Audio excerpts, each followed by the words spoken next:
Bitcoin, the flagship cryptocurrency, experienced a dramatic decline in early February 2026, falling sharply from its late 2025 record highs and wiping out much of the gains it achieved following the 2024 U.S. presidential election.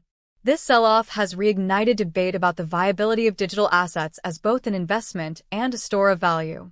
On February 5, 2026, Bitcoin's price fell well below $65,000, marking its lowest level since late 2024.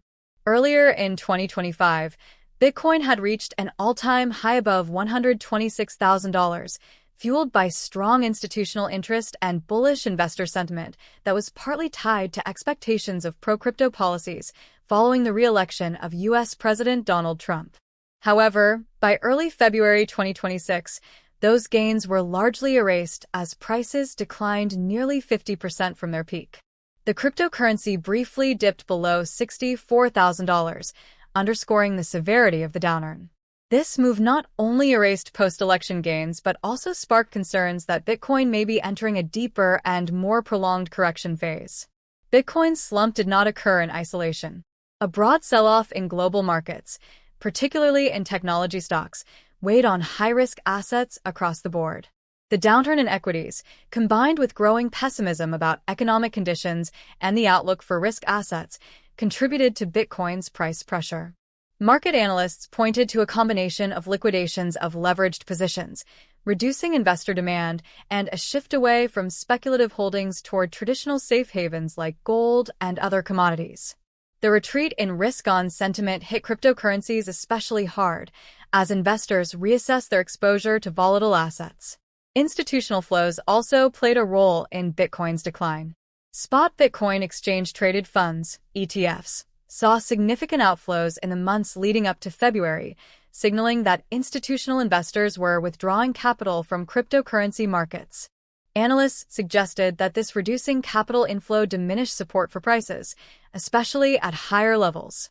Companies heavily invested in Bitcoin have felt the impact of the downturn as well. For example, the Michael Saylor-led firm Strategy reported substantial quarterly losses tied to its large Bitcoin holdings and has adjusted its earnings forecasts downward. The macroeconomic backdrop has also shifted. Expectations around U.S. monetary policy tightened with the nomination of Kevin Warsh as the next Federal Reserve Chair, a move some analysts see as potentially reducing liquidity and putting further pressure on risk assets like cryptocurrencies. Meanwhile, discussions on crypto regulation in Washington, including stablecoin rules and oversight of digital assets, have been less decisive than some investors had hoped. Regulatory uncertainty remains a headwind for long-term confidence in the space. Bitcoin's sharp drop has raised questions about its near-term trajectory.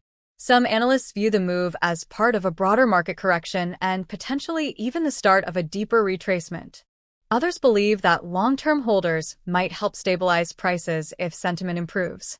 For now, Bitcoin's investors are watching key levels closely, with many wondering whether prices will find a stable base or continue to slide as broader market dynamics evolve.